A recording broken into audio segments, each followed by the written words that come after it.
పూరా local. So ఇప్పుడున్న భద్రత ఏదైతే ఉందో అది మొత్తం యాత్ర కంప్లీట్ అయ్యే వరకు అలానే ఉన్నట్లుందా? లేకపోతే అంతంత మాత్రంగానే ఉన్నాయా?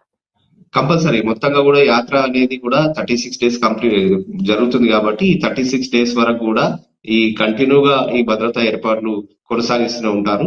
అదే కాకుండా దాని తర్వాత కూడా ఈ భద్రత కొనసాగే అవకాశాలు ఉన్నాయి. ఎందుకంటే ఇప్పటికే పైల్గావ్ చుట్టుపక్కల ప్రాంతాల్లో కూడా టెర్రరిస్టుల యాక్టివిటీ ఎప్పుడైనా ఏదైనా జరగవచ్చు అనే సమాచారం ఉన్న నేపథ్యంలో మూడంచెల భద్రత ఏర్పాటు చేస్తారు. మరిన్ని జాగ్రత్తలు తీసుకోవాల్సిన అవసరం ఉంది కాబట్టి ఇప్పటికే అక్కడ గతంలో కంటే ఈసారి అక్కడ కరెంట్ పోల్స్ ఏర్పాటు చేయడం జరిగింది. సీసీ కెమెరాలు పెట్టడానికి ఏర్పాటు చేయడం జరిగింది. గతంలో ఇలాంటి ఫెసిలిటీస్ అమర్నాథ్ యాత్రకు వెళ్ళినప్పుడు ఇలాంటివి లేవు. కానీ ఈసారి రోడ్డు మార్గం, కరెంట్ పోల్స్, సీసీ కెమెరాలు అన్ని ఏర్పాటు చేయడం జరిగింది కాబట్టి భవిష్యత్తులో కూడా ఇది కంటిన్యూయేషన్ గా అక్కడికి అందరూ ప్రయాణికులు వెళ్లే విధంగా ఉండేందుకు ఏర్పాట్లు అయితే పూర్తి స్థాయిలో జరుగుతున్నాయి.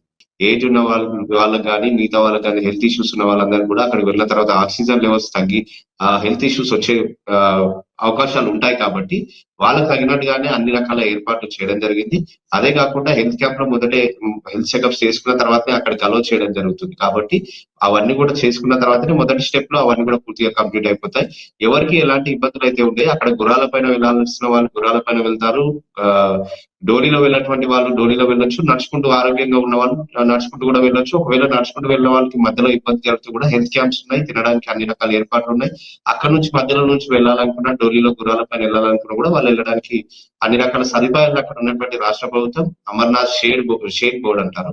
ఆ అమర్నాథ్ షేడ్ బోర్డు కూడా వాళ్ళు అక్కడ అన్ని రకాల ఏర్పాట్లను చేయడం జరిగింది. సో ఇక్కడ ఎలాంటి కూడా ఇబ్బందులు అయితే అక్కడ జరగడం లేదు. అదేవిధంగా శ్రీనగర్ నుంచి ముఖ్యంగా బై రోడ్ బాల్టల్ కి చేరుకోవడం జరుగుతుంది. ఆ రోడ్డు మార్గాన కూడా పోలీసులు కట్టుదిట్టమైన భద్రతా ఏర్పాట్లు చేయడం జరిగింది.